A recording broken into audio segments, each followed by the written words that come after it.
is in the Epstein files. That is an indisputable fact at this point. You can't debate it. And it's why I'm actually more interested in the other names that Donald Trump is trying to cover up, those who were associates of Epstein, who were related to him through business or through family, because there is another Trump last name in the Epstein files, and it belongs to Melania, according to new information we got today that is shedding some serious light on Melania's dark past with Epstein. We are going to get into it all and why Donald Trump is panicking, but before we do, if I could quickly ask you to leave a like on this video, and if you haven't already and you enjoy our channel, to hit that subscribe button because it goes a long way in supporting our work. Now, before we can get into this new reporting about Melania and her parties with Epstein, I want to start with the update that we need on new information released today about Epstein from Robert Garcia right here. Hey, it's Congressman Robert Garcia. Now, we just received some new Epstein files and documents from the Epstein estate, and some of the names are going to surprise you. Now, in this actual batch, we've got flight logs, we've got financial records, we've got information about Epstein that goes back 30 years that we just received. The files show evidence of scheduled meetings with Peter Thiel and Steve Bannon, as well as a pending trip by Elon Musk to Epstein's infamous island. Did he go? That question needs to be asked. We also know other folks are listed as passengers, including Prince Andrew. And the more files we get, the more we realize how vast Epstein's network really was. It spanned the globe, reaching high places and powerful people.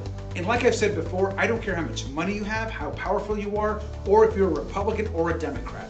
If you harm the women and girls, you deserve to be exposed, and we have to get justice for the survivors. The Attorney General, Pam Bondi, has the power right now to release all of the files. We need them released. Release the files immediately. Thanks so much. I will continue to bring this up every single time I talk about Jeffrey Epstein, but right now, the DOJ is blocking NBC News from obtaining two names of two Jeffrey Epstein associates who were wired $100,000 and $250,000 respectively for we don't know what. But if we did, it might be yet another lead in this quest to get any information that isn't being held down and locked up by the DOJ.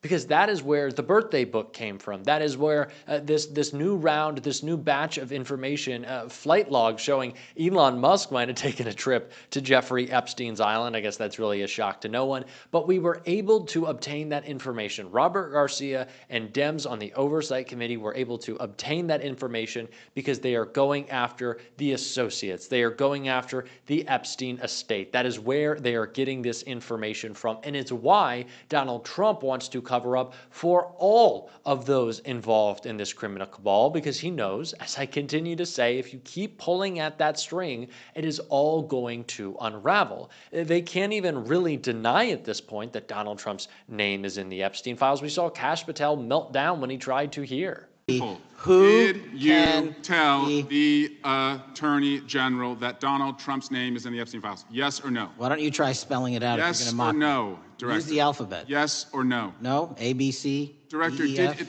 Don't sounds wanna like do you don't want to tell us. Did you tell the Attorney General that Donald Trump's name was in the Epstein files?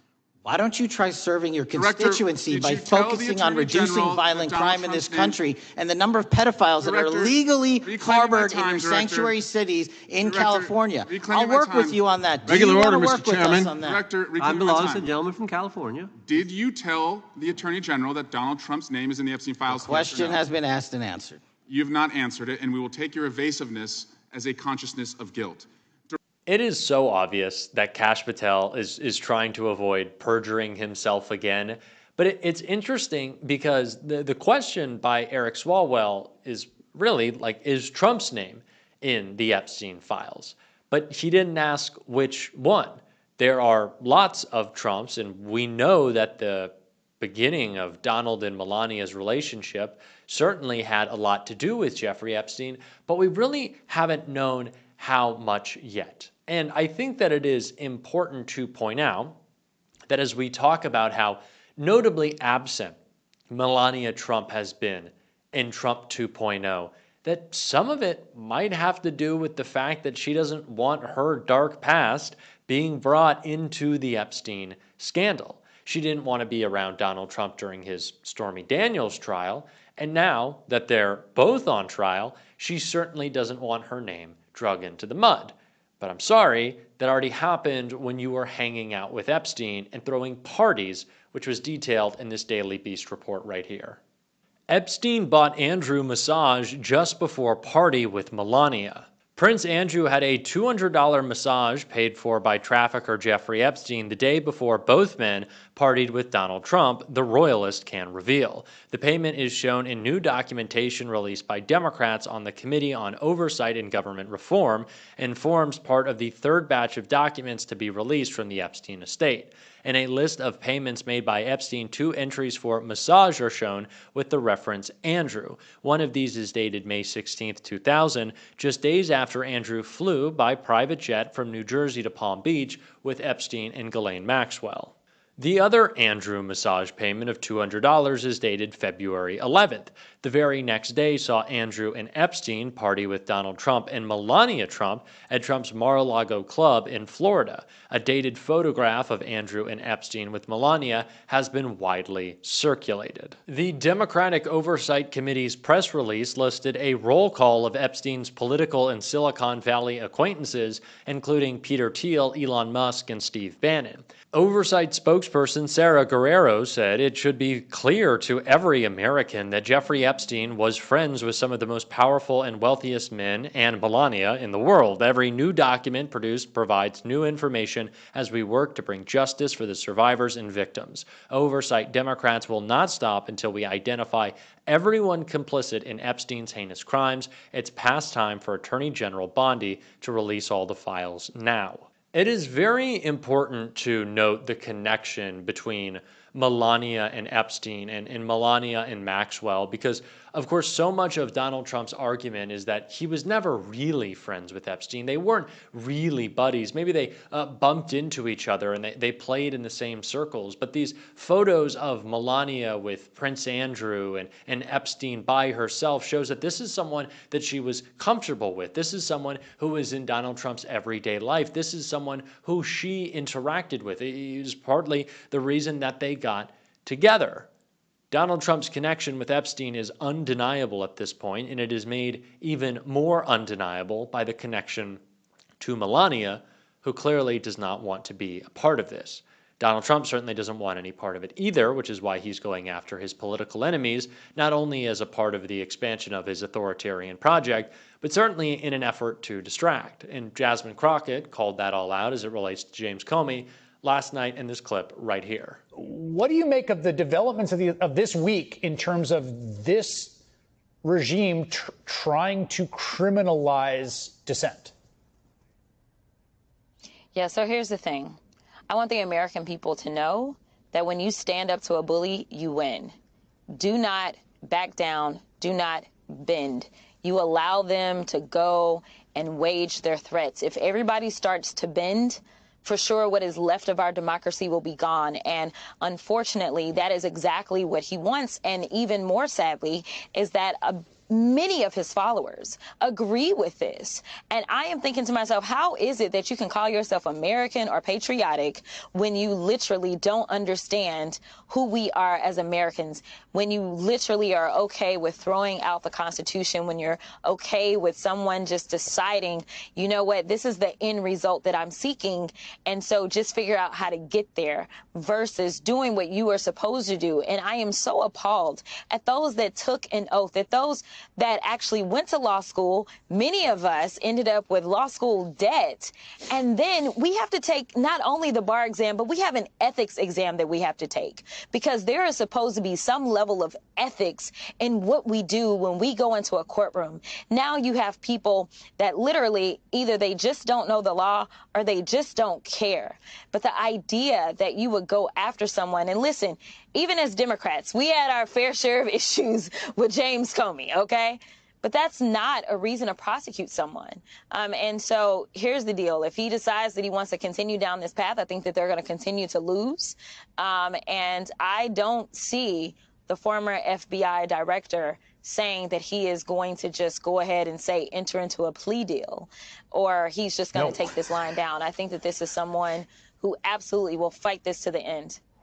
Yeah, it's a good point. I should note that he has a defense attorney, Patrick Fitzgerald, former U.S. attorney, former special attorney, special counsel. He also successfully prosecuted Rod Blagojevich, other politicians as well. He was the one appointed by George W. Bush as a special counsel during the Scooter Libby investigation. Final thing to you is like the Jimmy Kimmel thing broke through in a way that maybe him going after, say, Lisa Cook, the Fed governor, didn't quite. Do you think this breaks through? Is this the kind of thing that people talk about on the grocery store line, in barbershops, et cetera? Be honest. I don't know.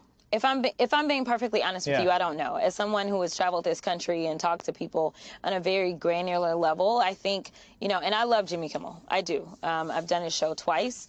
But him having the notoriety and the popularity that he had was very helpful, right? Yeah. I do think that there are those of us that are always in the weeds, that we look at what happened to Lisa Cook, who won as well, that we look at this situation as with James Comey. I think that there were those that, even when we talk about Colin Kaepernick, one of the things that I've been trying to make sure that people understand is that Colin Kaepernick, that was our first inkling that this was going to be someone that would use his governmental powers to go after free speech. But we kind of shrugged it off. Either you agreed with what he was talking about or you didn't, and you let it go. And that's not what speech is supposed to be about. It's not whether or not you agree. It's whether or not you are able to do it freely. Donald Trump ran for president because he wanted to, of course, grift as much as possible, but also stay out of prison. His new prison has become the Epstein scandal. He wants to stay away from, keep people from talking about, really just cover up Epstein in whatever way possible.